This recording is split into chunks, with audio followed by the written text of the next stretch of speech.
As someone who ran his own small business before his election to Parliament and who was a director of two others, I know that small businesses are the lifeblood of our economy.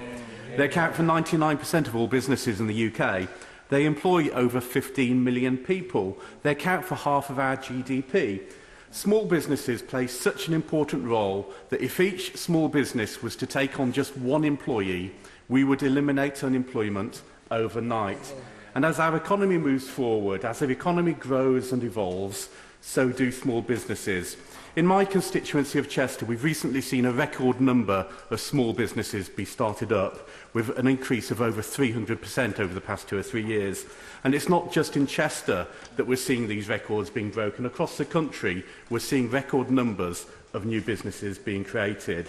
We want this to continue, and this bill is all about encouraging and allowing that to happen. It will make it easier than ever before to set up a new business, streamlining the process and cutting down on the paperwork required, unleashing ever greater entrepreneurial spirit and an ever greater number of new small businesses. And these businesses have great potential. In Chester last year, I was delighted to organise and run our first Small Business Awards, which allowed local customers to nominate and vote for their favourite local shops. Local people recognise the difference that these businesses make, whether be it the great customer. I will give way to my neighbour from LND side. Giving way. I'm sure, like me, he has a number of small businesses that come to see him that tell him that one of the biggest problems to them actually growing, expanding, taking on more people, as he has said, is that the banks, regardless of what they tell us when they come to see us, are still very reluctant to actually lend the sums of money to them, or they constantly change the arrangements that have been placed upon them.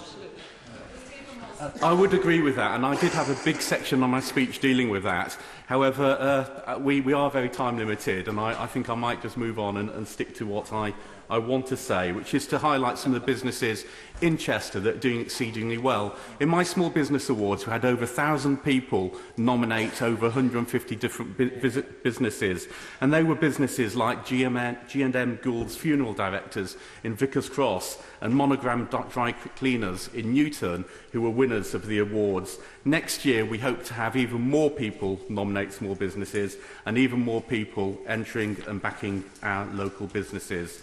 As well as support from the public, we are also seeing more and more small businesses accessing government help, advice and funding.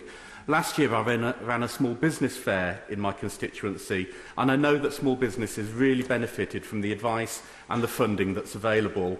Over 100 small businesses and entrepreneurs attended the small business fair at the University of Chester's Riverside Innovation Centre, and the feedback that we received was fantastic. By bringing together the private sector, the public sector and third sector bodies, we can give these businesses the boost that they need.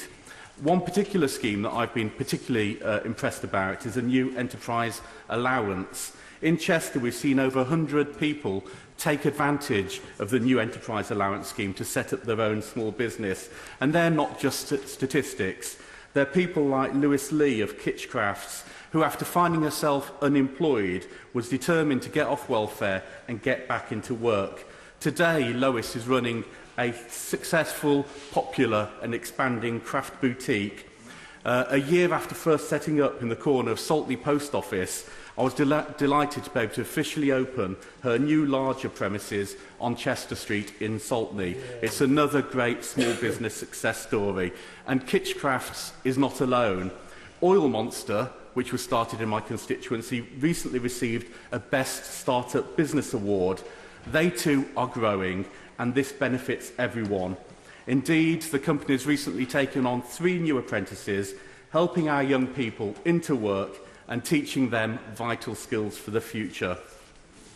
As the economy improves, as bills like this give more and more support to our small businesses, more and more people have the confidence in our long-term economic plan and want to set up and expand their own small businesses.